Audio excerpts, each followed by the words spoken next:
साथ ही bank Nifty sir एक बार और बताइए डिटेल में, बैंक निफ्टी में इन्वेस्टर्स पॉइंट ऑफ व्यू से क्या करें?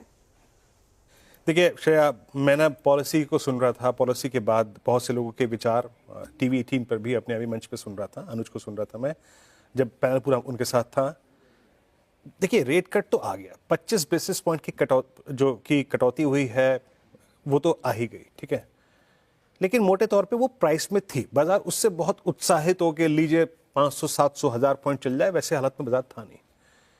थोड़ा सा बहुत से लोगों को डिसअपॉइंट ये हुआ कि आरबीआई ने लिक्विडिटी, तरलता को बढ़ाने के लिए बहुत कुछ नहीं किया, उन्होंने स्टांस में कोई परिवर्तन नहीं किया। बट एक वाकई अच्छा और तुलनात्मक विचार ये भी था कि नहीं साहब, एक ही पॉलिसी में सब कुछ नहीं करा जा सकता। आरबीआई ने वक्त बेवक्त जब भी लिक्विडिटी की जरूरत थी, उसने ऑपरेशंस करके लिक्विडिटी को इन्फ्यूज किया है। तो एक बैलेंस्ड व्यू था श्रेया। पर जहां तक टेक्निकल्स का सवाल है, जहां तक ऑप्शंस की प्लेसमेंट का सवाल है, क्लियर सुबह मेरा व्यू क्या था, लेके आइए। बेस वन शायद 50 150 पे आपका था 50 और 200 डे एक्सपोनेंशियल एवरेज, और 49,957 था। ये हम कहां से लेके आए थे? ये था आपके पुट राइटर्स का जोन।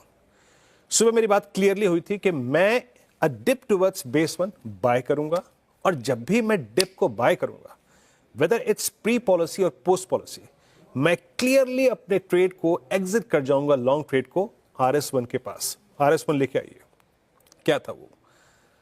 RS1 क्लियरली मेंशन किया गया था, it was 50,518 and 643। Intraday high क्या है? 642। क्यों? ये एक लेवल है, चाहे आप निफ्टी की बात कीजिए, चाहे निफ्टी बैंक की बात कीजिए। नाउ 643 एक ऐसा लेवल था श्रेया, जो इस बाजार की पूरी ट्रेजेक्ट्री चेंज कर सकता था। ये था निफ्टी बैंक का last two average 100 day exponential average, लेकिन वो पार नहीं हुआ। तो अभी भी निफ्टी बैंक की जो गेम है, वो पूरी की पूरी एक रेंज में है। अपसाइड स्ट्रॉन्ग तब होगा जब निफ्टी बैंक 50,650 के ऊपर सस्टेन करेगा। अपसाइड तब ऊपर होगा जब निफ्टी 23,709 के जोन को पार करेगा। और शायद एक नोट यहां पे थोड़ा सा अलार्मिंग, अगर बैंक निफ्टी 49,900 तोड़ता है, या फिर उधर निफ्टी 23,427 तोड़ता है, तो ये हमारे स्ट्रक्चर को कोलैप्स कर देगा, जो कि पोस्ट बजट बिल्ड हुआ था।